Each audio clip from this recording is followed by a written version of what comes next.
I am not a conservative. I think that conservatives get most issues wrong. I think that on most issues, the conservative perspective is indefensible. I think that most conservative policies are dumb and destructive. But there is the occasional conservative policy that is required. And in those rare cases, I will support these conservative policies wholeheartedly. Here I am going to speak about two conservative policies that New Zealand requires. These policies are conservative in a traditional centre-right sense. I say this because modern conservative movements, especially in the USA, have increasingly been taken over by fascistic tendencies.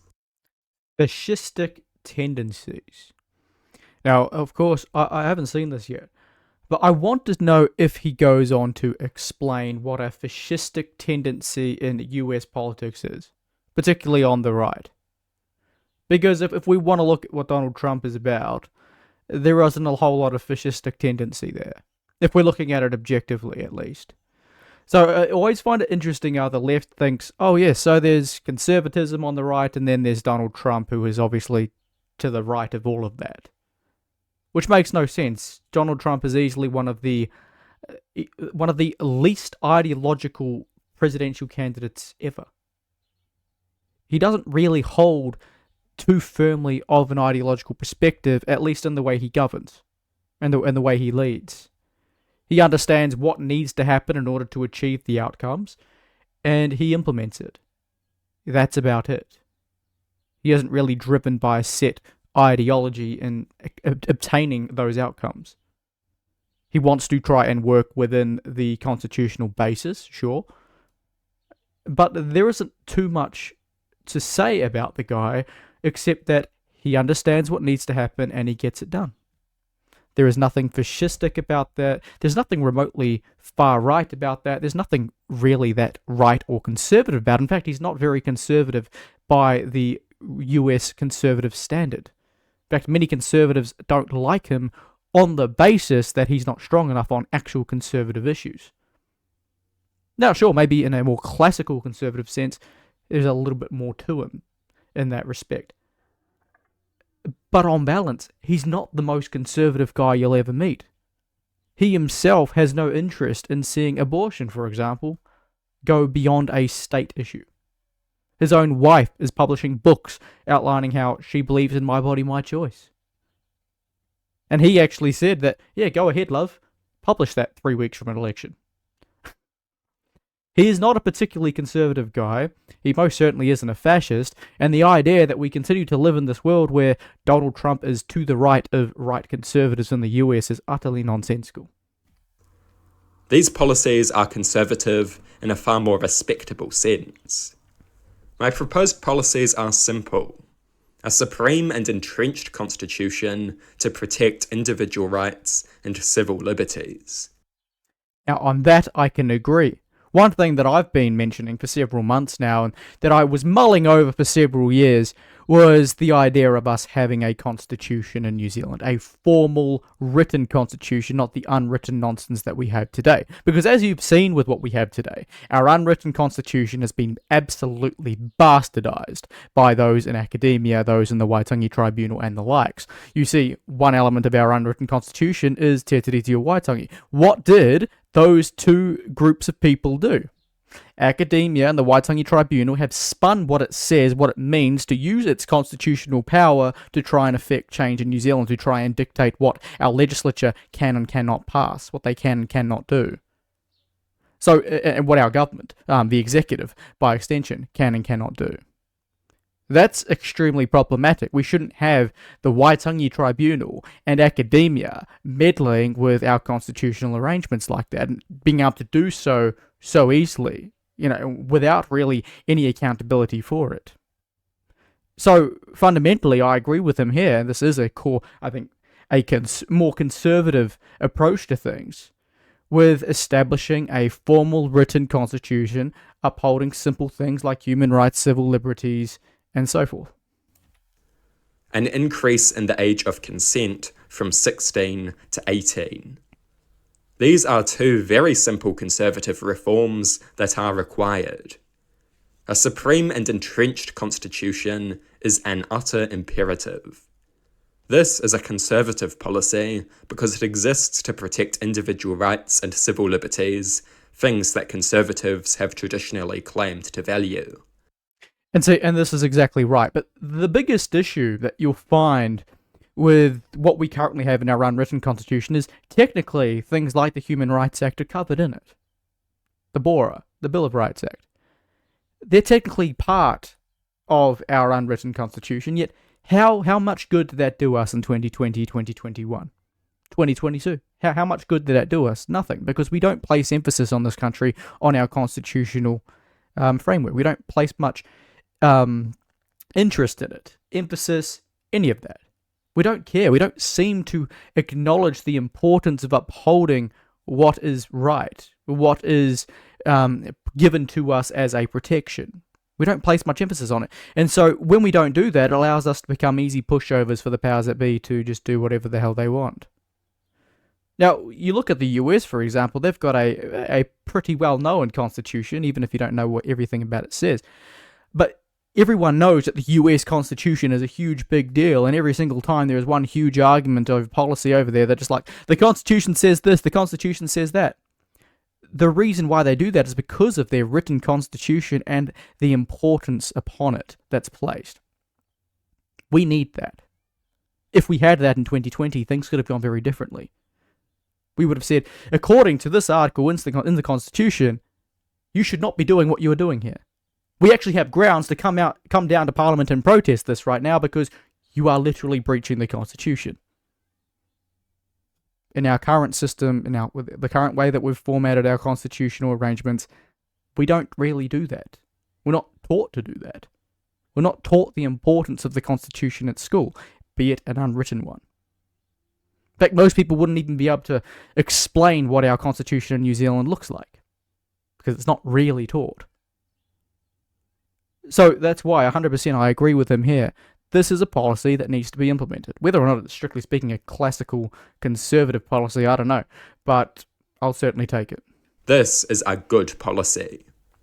The New Zealand government has a terrifying amount of power. I don't think most people understand just how powerful the New Zealand government is. There is nothing protecting you and your rights. If they wanted to start executing and torturing people, they could do so. The government is virtually unconstrained. See, I don't know about that. But, I mean, we got elements of things that you would have thought, the government could never possibly do that under the law, and they did it anyway. Would there be a method of being able to do that and not being held accountable under our current system? Perhaps. I would really need a hypothetical placed out before me citing the relevant pieces of legislation, how it would or would not cover or hold them accountable for that. But technically speaking, if tomorrow the entire parliament decided to get up and create a united parliament and just pass absolutely anything they wanted to, they could.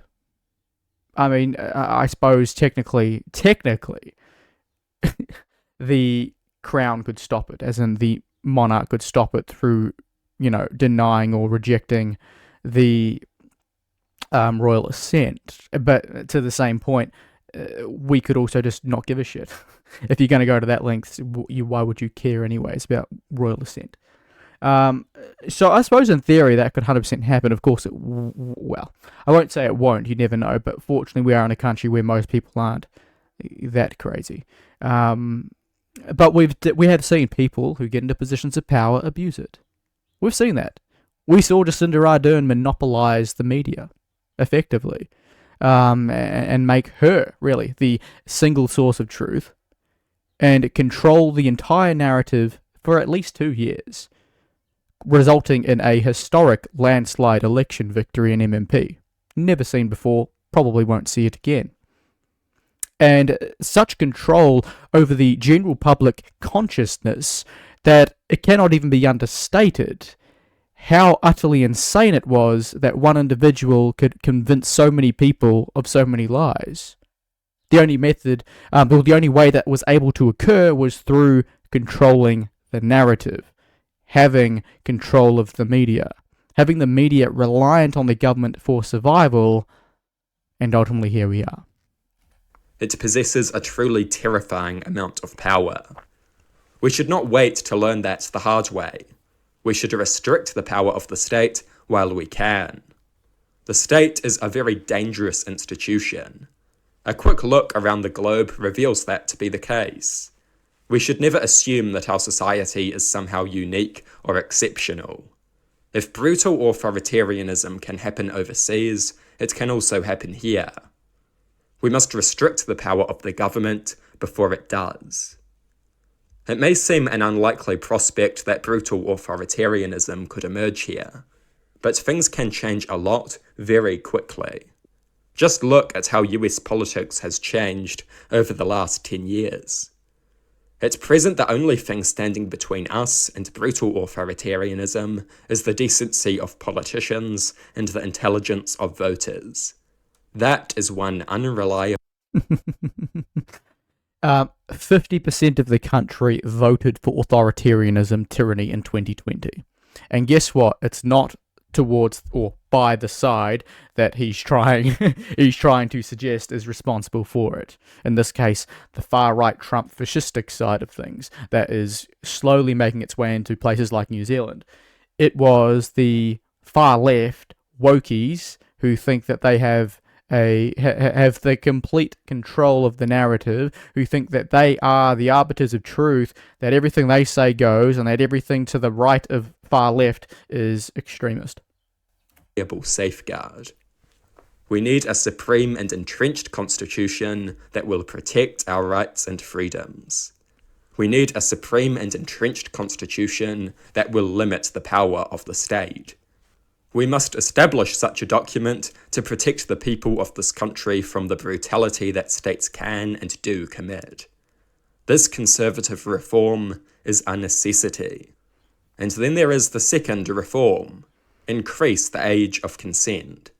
This is a conservative policy for fairly obvious reasons.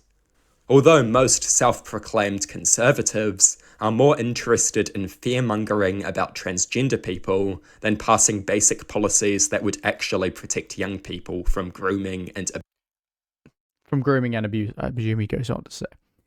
What's interesting is he's saying, conservatives are more worried about complaining about transgender or fear-mongering about transgender people. Meanwhile, the left doesn't implement this policy either. So, I mean, dude, you can't really do that. The left is more worried about fear-mongering about a virus that was never really any danger to the majority of people. The left was more concerned about fear-mongering about, the Atlas network and a bunch of other nonsense. The left was more interested in fear-mongering about how this new government that we now have is going to destroy our economy, despite the fact that they had just spent the last 6 years destroying our economy. And all of the many other things that they like to focus on, and yet this wasn't one of them. Perhaps it is because, as you say, it's a conservative policy, something more conservative at least. But it's something that, it's whatever to me. Most people over 18, certainly over 20, you will never really have much interest in going under the age of 18 anyway, because that's weird. But generally speaking, this is, whilst a policy that I'd 100% get behind if it was proposed and it went through Parliament, it's not something that I'm going to lose sleep over, especially because I know people who have been destroyed by just the age of consent itself and these sorts of things, especially when you have 14-year-olds posing as 17-year-olds, for example. So just imagine that when you're suddenly increasing that scope to have people that are 17 posing as 19 or 18. When you get to that situation, you're just going to increase the number of people who are, subject to potentially being misled by individuals lying about their age and therefore going to prison for statutory, right? So whilst generally speaking I'm not opposed to changing it to 18, that also comes with a consequence, and that is a consequence of people who, when they're young, when they're 19, when they're 18, when they're 20, go into parties, people that shouldn't be there are there, lie about their age, things happen, and you get caught. And unfortunately that has consequences. And so whether or not we're happy to increase it to 18 and have that happen more often, I think it's a fair enough thing, especially if it changes the mindset of people under 18 to not be wanting to sleep around simply because technically they're allowed to. So yes, there's positives to it, there's negatives to it. On balance, I probably lean for that change, but let's not sit here and pretend there is zero consequence to it. The age of consent should be 18, not 16. In fact, we could even make it higher than 18. 16 is far too low. This allows for relationships characterized by massive power imbalances regarding maturity, life experience, and legal rights. Such relationships are ideal for abuse and exploitation. The low age of consent encourages and facilitates bad behavior. Immature and inexperienced young people are easily taken advantage of and exploited by older individuals. This must be prohibited. We must raise the age of consent to protect young people. We must act to reduce the dangerous power imbalances at play. These power imbalances are ideal for abuse and exploitation. They must be eliminated. This conservative policy is a necessity. New Zealand needs some conservative reforms. I agree with the left on most issues. I would like to see a left-wing party adopt these conservative policies. These policies are a necessity. These policies could help to win over right-wing voters. These policies would alienate few, if any, left-wing voters. They are a moral necessity and an electoral asset. It is time to embrace them. It is time to make these conservative reforms a reality.